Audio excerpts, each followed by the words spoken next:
premier vrai entraînement jusqu'à un point B, d'un point A à un point B. Je vais à Lens, j'ai plus ou moins 15 km.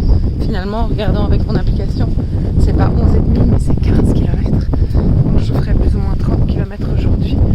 Je vais voir un petit peu comment ça se passe. Là je suis ok, j'ai juste bu un café, je suis à jeûne. J'ai pas faim. J'ai même un peu mal au ventre. Le stress. Mais je suis à jeun et ça se passe bien. Là je viens de commencer. Et voilà. C'est parti. Voilà. Notre campagne belge grisonnante. Bon, il pleut pas, c'est déjà ça. Il a plu, mais là il pleut pas. Donc je suis partie vers 8h. Je vais à la grotte Notre-Dame des Bouloirs à Lens, qui se trouve en fait pas à 11 km 800 comme je l'avais vu sur la première application, celle d'hier, qui n'était pas terrible. Là j'ai juste mis Google Maps en fait. Et je me rends compte qu'elle est à 15 km 800 de chez moi. Donc me voilà partie pour 15 km. 15 km en combien de temps, ça je ne peux pas le dire maintenant. 15 km aller et puis 15 km retour. Donc voilà, 30 km aujourd'hui. C'est plus ou moins ce qui m'attend sur le chemin. Puisque j'ai vu qu'il y avait des étapes de 25 km. Puis il y a des étapes un petit peu plus longues, un petit peu plus courtes. Donc voilà, vraiment, aujourd'hui c'est un jour test. Je voulais partir à 7h du matin, mais mon amoureux m'en a empêché, me disant qu'il faisait encore trop sombre, même si j'ai du matériel pour qu'on me voit bien. Il n'a pas voulu que je parte avant. Il était trop inquiet. Donc je me dis que ça promet pour le chemin. Je pense que je vais avoir des messages tous les matins. Super froid. Vraiment, vraiment super froid. J'ai pas mis mon tour d'oreille, donc je commence déjà à avoir un peu mal à la mâchoire. Donc je sais que même s'il va faire super chaud, si jamais il y a du vent dans les montagnes, il faudrait que je prenne un tour d'oreille, même pas très chaud. Là aujourd'hui, en fait c'est bizarre parce que marcher me permet de me vider la tête et en même temps me fait réfléchir sur plein de choses. Et donc là c'est toute mon enfance et la voix des gens qui ne croyaient pas en moi qui est dans ma tête. Et je suis en train de me dire t'es pas capable, fais demi-tour, mais tu fais n'importe quoi. En plus il y a ton amoureux et tes enfants à la maison et toi tu les laisses tout seul. Non mais tu te rends compte, tu prends du temps pour toi, tu peux pas, c'est pas correct. Et puis là tu veux te prouver quoi hein? Tu veux te prouver quoi? Que tu es capable de faire ça, mais quoi? Ça va aboutir à quoi tout ça? Non mais c'est vraiment n'importe quoi, allez, fais demi-tour. Et de toute façon, tu crois vraiment que tu es capable avec tes petites jambes de marcher 15 km et de faire le retour, donc d'en faire 30. Mais fais pas ton chemin de Compostelle. Et c'est des petites voix comme ça, genre comme s'il y avait des petits démons dans ma tête qui se battaient là pour me faire tomber. Comme s'ils voulaient pas que j'atteigne la lumière. Sauf que là, mentalement, je suis indestructible et que je leur dis, mais en fait, je m'en fous. Je m'en fiche. Je m'en fiche. Je marche pour personne. Je marche pas pour mes enfants. Je marche pas pour mon amoureux. Je marche pas pour mon père. Je marche pas pour qui que ce soit. Je marche pour moi, en fait. Pour me prouver quoi? Pour me prouver rien du tout. Pour trouver la paix. Parce que je sais qu'il n'y a que comme ça que je trouverai la paix. Parce que j'ai besoin de ça.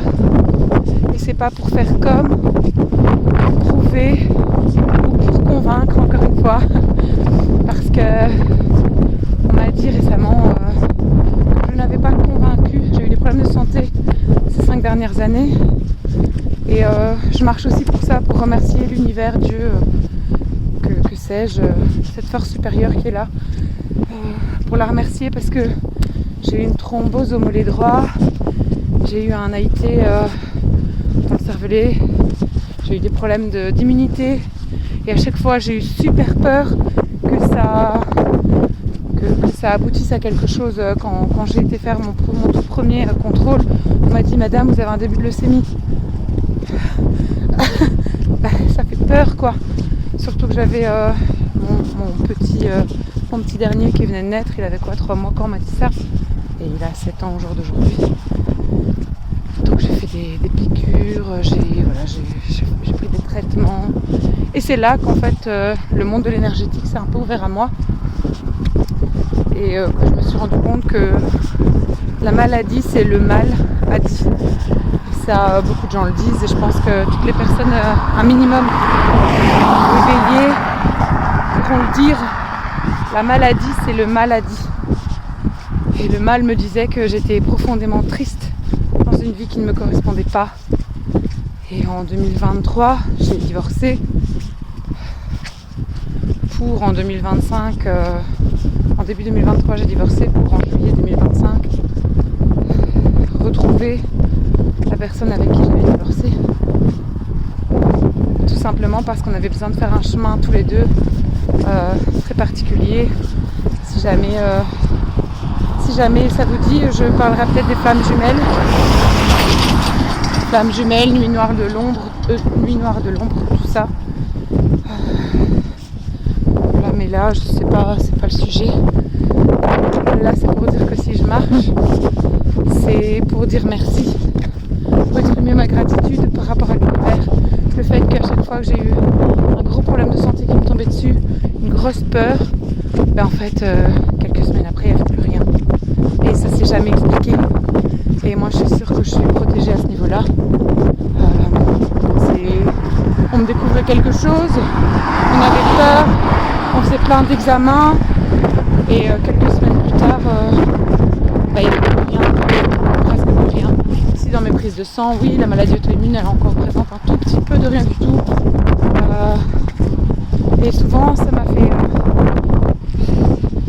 Les gens pensaient que je mentais en fait, mais pas du tout. Au départ, ils étaient là, ces problèmes. Mais après, avec les examens, et ça s'explique pas forcément, et j'ai pas besoin d'expliquer en fait. J'ai pas besoin d'expliquer, ça me concerne. Encore une fois, j'ai à convaincre personne. Vous n'avez à convaincre personne de votre vécu, de vos blessures, de votre chemin. Personne n'a mis vos chaussures. Et même si on vous a accompagné, même si on vous dit oui, mais je t'ai rassuré quand ça n'allait pas. Oui, c'est vrai, mais tu n'as pas tout vécu avec l'intensité avec laquelle je l'ai vécu. Tu n'as pas été là dans tous les moments que j'ai vécu. Tu n'as pas vécu chaque seconde que j'ai vécu. Donc oui, restez reconnaissant par rapport aux gens qui vous ont aidé. Mais vous n'avez à convaincre personne. Et là, je ne convainc personne en faisant mes vidéos. Ça tombe, elles ne seront même pas vues. J'ai vu que la première, elle a eu que 3 vues. Je crois que c'est les miennes. Peut-être mon papa, mais voilà.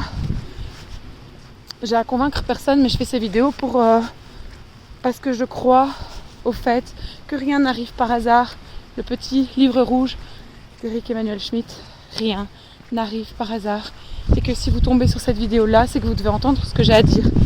Et ce que j'ai à dire, c'est juste, mais vivez, kiffez. Et on s'en fout en fait des gens.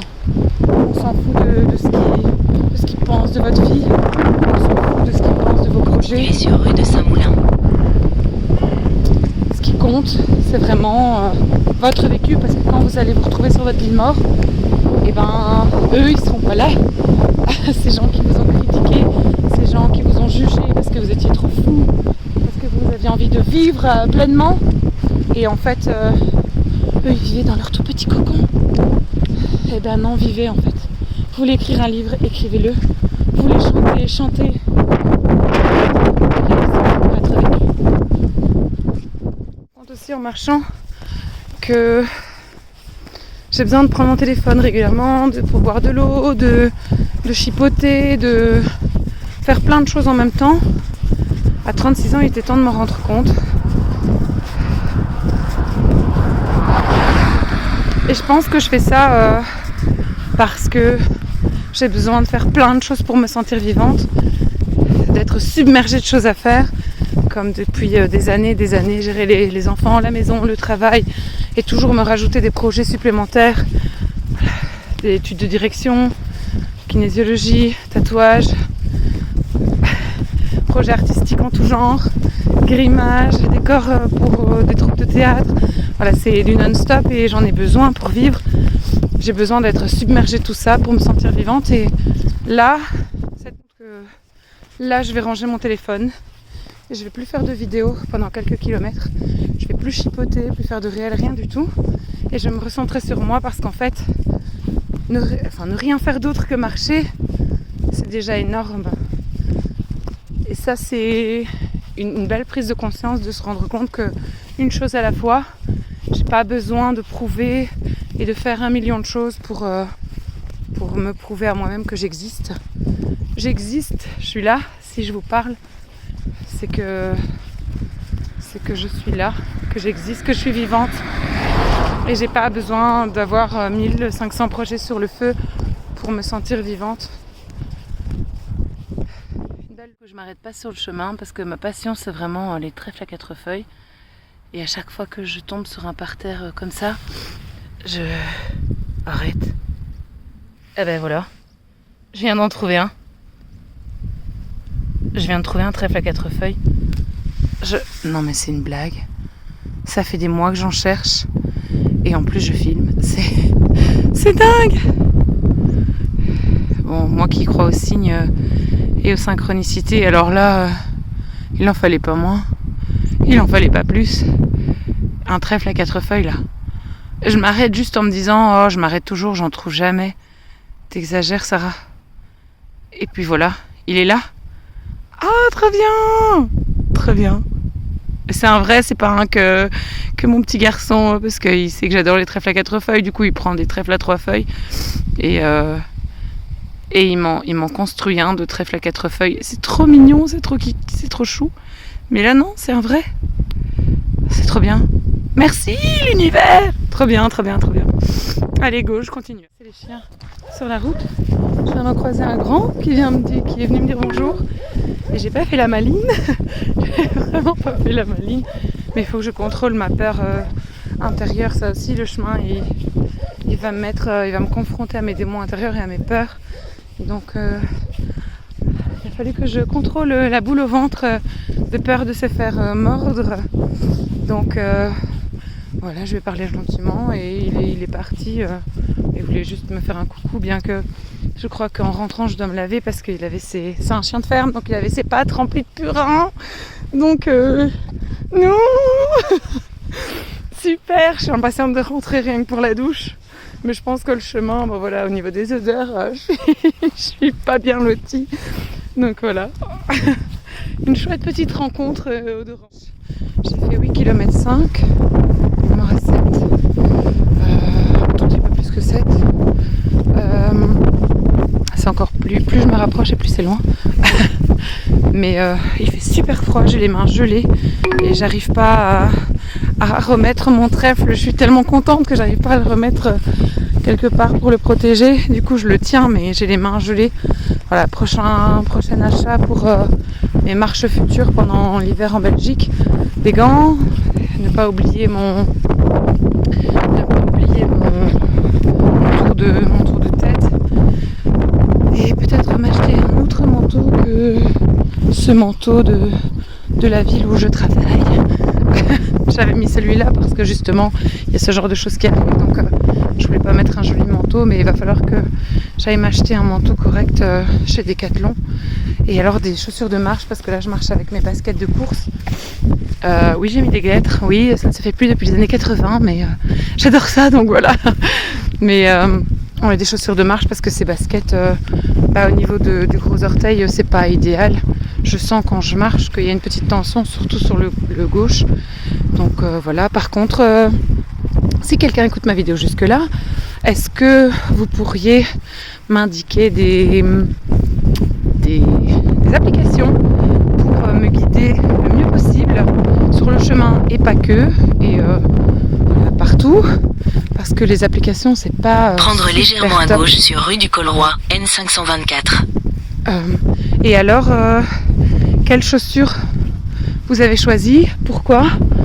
quel est le matériel à avoir. Alors oui, j'ai demandé à monsieur ChatGPT, j'ai demandé à Google, j'ai fait des listes et des listings. J'ai demandé à mon papa qui a fait aussi le chemin. Mais voilà, il y a plus d'idées dans plein de têtes que dans une seule. Donc si vous avez des conseils, on parle du temps breton, mais là on est pas mal non plus. Hein.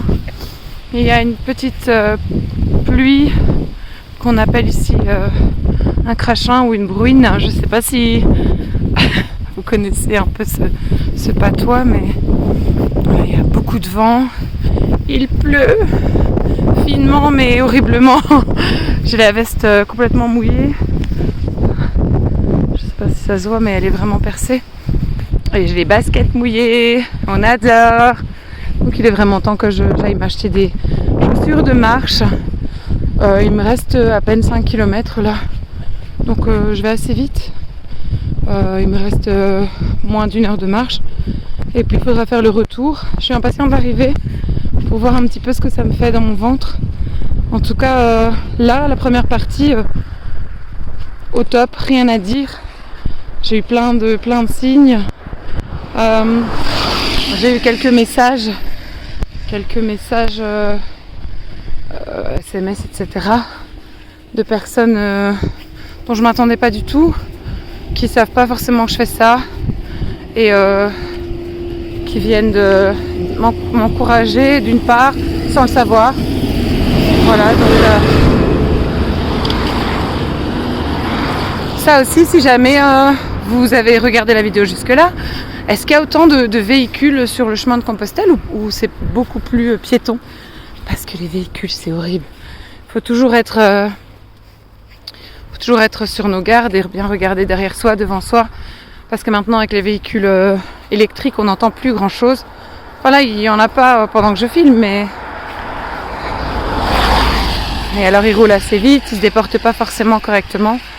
J'ai quand même tout l'accoutrement horrible d'un marcheur, mais franchement c'est pas top. Voilà, un petit tour de Belgique rempli de pluie, de vent et de ce ciel toujours aussi gris. Toujours autant de pluie chez moi.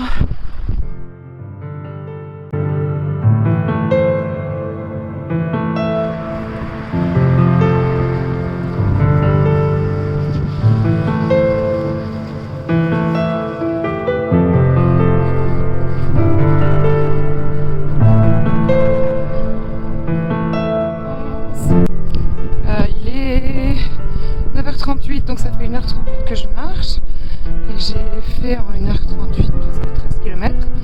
C'est beaucoup sans être beaucoup.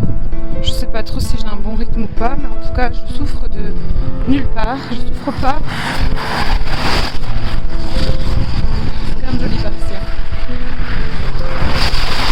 Je souffre pas, si ce n'est de cette bruine atroce qui me perce de toutes parts. Me mouille de toutes parts, sinon je ne souffre absolument pas au niveau physique.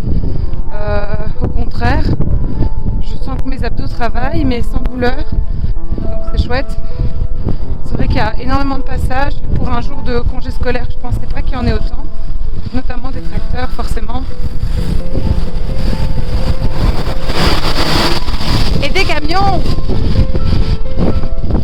Ah, ici il y a une récolte. Voilà, je vous laisse admirer ce magnifique paysage.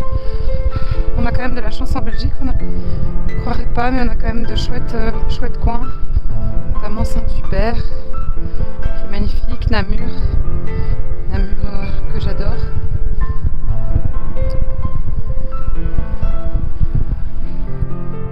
Je vais arriver, il ne me reste pas grand chose là. Je me disais que Lens c'était quand même un endroit assez sécure. Et j'ai été confrontée à la deuxième peur que j'avais en étant sur le chemin. Un mec qui avait sûrement pris des substances, qui était complètement un petit peu perdu quand je suis arrivée. Et donc il me voit, il me regarde passer et il me suit. Et donc je décélère le pas, il décélère le pas, j'accélère, il accélère. Donc je sens que bah voilà, c'est pour me suivre, hein. Et donc je sais pas ce qu'il a dans la tête. Il a l'air complètement paumé. Donc je sonne à mon amoureux. Je lui explique. Bon, là il a l'air qu'il ne me suive plus. Je ne le vois pas me suivre en tout cas. Mon amoureux me demande s'il faut venir me chercher. De toute façon, le temps qu'il arrive, s'il doit me faire quelque chose, il me le fera. Donc je continue à marcher, mais au téléphone. Du coup, ça a dû... j'ai parlé très fort. Ça a dû le refroidir. Il a fait marche, donc il a continué. Vu que moi, je me suis arrêtée avec mon téléphone en disant « Bonjour mon cœur, dis j'arrive. Hein. Est-ce que tu peux préparer ce que je t'avais demandé parce que j'arrive hein. ?» Du coup, il a dû se demander... il a dû se dire « Oh zut, elle est bientôt arrivée à son... » Quelqu'un sait qu'elle doit arriver. Donc je suis restée là. Il a continué, puis il a fait demi-tour. Il a fait demi-tour pour revenir vers moi. Donc je suis restée au téléphone avec mon amoureux. Et j'ai continué à parler fort. Je lui ai dit oui, tu peux venir me chercher. Tu peux venir me chercher. Donc du coup, il a pris un autre chemin. Du coup, je regarde quand même derrière moi pour être sûre qu'il ne me suive pas. Mais je suis protégée, je suis sûre que je suis protégée, donc tout se passera bien. De toute façon, voilà, il y a la loi de l'attraction et il y a la loi de l'assomption et je suis déjà là-bas, en sécurité, tout s'est bien passé. Je suis déjà rentrée en sécurité, tout s'est bien passé. Donc voilà. Mais ça a été quand même un peu stressant. Je me dis que sur le chemin, ça risque peut-être de m'arriver. Donc j'espère que... Enfin non, j'espère, je sais que je suis protégée. Prendre à droite sur rue des Bouloirs, N524. Trop minouche. Je sais que je suis protégée et tout ira bien. Et je suis presque arrivée là. Hop. Je vérifie encore. Non, il n'y a personne. Ok. Donc voilà. J'ai plus beaucoup de batterie donc je ne vais pas faire énormément de vidéos sur le retour. Je crois que je vais prendre par un autre chemin pour revenir. Prendre à droite sur... Mais j'ai quasi plus de batterie. Il me reste même pas 20% de batterie.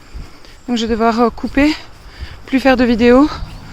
Au cas où il m'arriverait la même chose que sur l'aller. Et puis surtout, je vais devoir me guider moi-même sans GPS. Parce que sinon ça va manger toute ma batterie. Donc